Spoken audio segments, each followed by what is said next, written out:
Hello, good afternoon. എല്ലാവർക്കും സുഖല്ലേ? അപ്പോൾ ഇന്ന്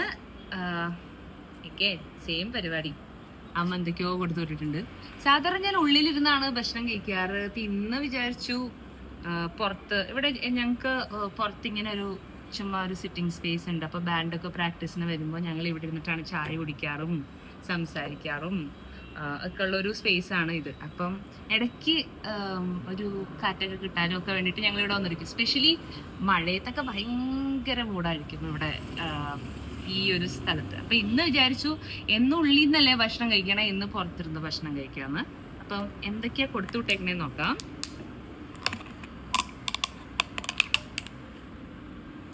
ഇത് പാവയ്ക്കാണ് മക്കളെ. എനിക്കറിയില്ല എത്ര പേർക്ക് പാവയ്ക്ക ഇഷ്ടമാണെന്ന്, പക്ഷെ എനിക്ക് പാവയ്ക്കയോട് പ്രണയമാണ്. കയ്പുള്ള ഒരു ജീവിതത്തിൽ കൂടെ മുമ്പോട്ട് പോയതുകൊണ്ടാണോ എന്നറിയില്ല, കയ്പുള്ള സാധനങ്ങളോട് എനിക്ക് പ്രത്യേകിച്ച് ഇഷ്ടം. പക്ഷെ എനിക്ക് പണ്ടേ പാവയ്ക്ക ഭയങ്കര ഇഷ്ടമാണ്. പാവയ്ക്ക തീയൽ എന്ത് വേണം. അപ്പൊ ഈ അമ്മ ഇപ്പൊ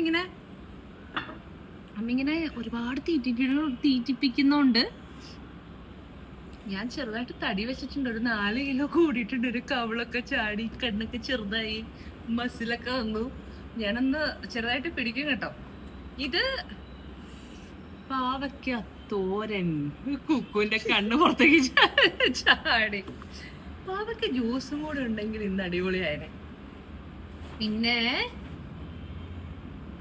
ചോറ്, 2 സെറ്റ് ചോറ് കൊടുത്തിട്ടുണ്ട് കുക്കുവിനും എനിക്ക്. ചിക്കൻ ഫ്രൈ എടുത്ത് നിന്നെ ഓർത്തുകൊണ്ട് മാത്രം കൊടുത്തു വിട്ടാണ്, പാവയ്ക്ക ആയതുകൊണ്ട്. എന്തത്?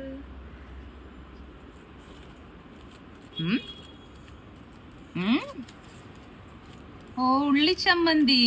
ആക്ച്വലി സ്പീക്കിംഗ് എൻ്റെ ഏറ്റവും ഫേവറേറ്റ് ആയിട്ടുള്ള, ഇത്രയും ദിവസങ്ങളിൽ ഇപ്പൊ നിങ്ങൾ ചിക്കൻ കറി കണ്ടു, മീൻ കറി കണ്ടു, അത് കണ്ടു, ഇത് കണ്ടു. പക്ഷെ എന്നെ സംബന്ധിച്ചിടത്തോളം എനിക്ക് ഇച്ചിരി പാവയ്ക്കയും ഒരു പാവയ്ക്ക എന്തെങ്കിലും ഒന്നുമില്ലെങ്കിൽ ഈ ഒരു ഉള്ളിച്ചന്തി മാത്രം മതി. സോറി ഗൈസ്, ഉള്ളിച്ചമ്മന്തി മാത്രം മതി ഭക്ഷണം കഴിക്കാനായിട്ട്. ഇന്ന് നമ്മ ഈ റൈസാണ് കൊടുത്തു വിട്ടിരിക്കണേ. അതെന്താണെന്ന് അറിയില്ല. ചില സമയത്ത് ശരിക്കും അമ്മ തന്നെ പറയാറുണ്ട്, മറ്റേ റെഡ് റൈസ് ആണ് ഏറ്റവും നല്ലത്, എപ്പോഴും അതാണ് കഴിക്കേണ്ടത്. ഈവൻ നമ്മുടെ ഡയറ്റീഷ്യൻസും ഈ പറഞ്ഞ മാതിരി ട്രെയിനേഴ്സും ഒക്കെ പറയുന്ന കാര്യമാണ്, നമ്മൾ ഏറ്റവും കൂടുതൽ റെഡ് റൈസ് ആണ് പ്രിഫർ ചെയ്യേണ്ടത് എന്നുള്ളത്. കുക്കുവിനപ്പോൾ വേണ്ടല്ലോ അല്ലേ പാവയ്ക്ക. എനിക്ക് പാവയ്ക്ക കിട്ടിക്കഴിഞ്ഞാൽ ഉണ്ടല്ലോ, പാവയ്ക്ക കിട്ടിക്കഴിഞ്ഞാൽ പിന്നെ എനിക്കൊരു അമ്മ എല്ലാവരും ഇങ്ങനെ ഇതിനകത്തൊക്കെ പൊതിഞ്ഞിട്ടൊക്കെയാണ് കൊടുത്തു വിടുക. ഏതൊക്കെ തുടങ്ങുന്നത്. അത് ഇച്ചിരി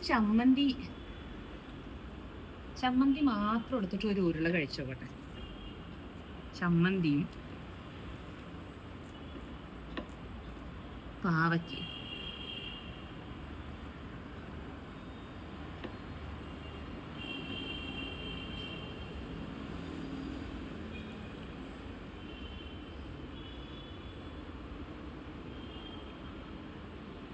ഓ മൈ ഗോഡ്, ഇതെന്താ ചമ്മന്തി. അയ്യോ, കുറച്ചേ കൊടുത്തു വിട്ടിട്ടുള്ളൂ ചമ്മന്തിന്ന്. ഇനി വെപ്രാള് വൈകി എവിടെ തുടങ്ങണം. പാവയ്ക്ക കണ്ടോടുകൂടെ. പക്ഷെ പാവയ്ക്ക തീയൽ എങ്ങനെയുണ്ട് നോക്കാം. പാവയ്ക്ക തീയൽ തന്നെയാണെന്നാണ് എനിക്ക് തോന്നുന്നത്. ഇതിന്റെ പേരതായിരിക്കും. പിന്നെ അമ്മ ഉണ്ടാക്കുന്ന കറികൾക്കൊന്നും പേര് നമുക്ക് പറയാൻ പറ്റില്ല. അതപ്പൊ അമ്മയുടെ മനസ്സിന് തോന്നുന്ന ഒരു കൂട്ടൊക്കെയാണ്. പക്ഷെ ഇതൊരു തീയൽ പോലെയാണ് തോന്നണേ. ഇതിന് തീയലിന് വിളിക്കാമെന്ന് തോന്നുന്നു, ഒരു ലുക്ക് ആൻഡ് ഫീൽ ഒക്കെ കണ്ടിട്ട്.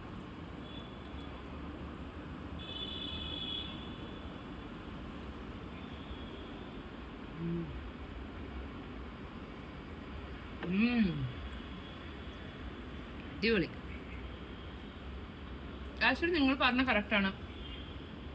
ആ നേരിന്റെ കയ്യിൽ നിന്ന് പോയതോടുകൂടി എനിക്ക് നല്ല വിസ്തരിച്ച് കഴിക്കാൻ പറ്റുന്നുണ്ട്. ചിക്കൻ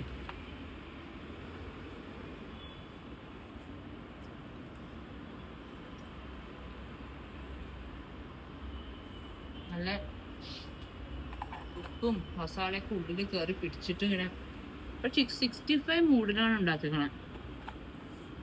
മറ്റേ ജീരകമൊക്കെ ഇട്ടിട്ടുണ്ട് എൻ്റെ മുകളിൽ വറുത്ത്. എന്നാ കണ്ടിന്യൂ ചെയ്യട്ടെ. എന്നാ ചമ്മന്തി. ബൈ.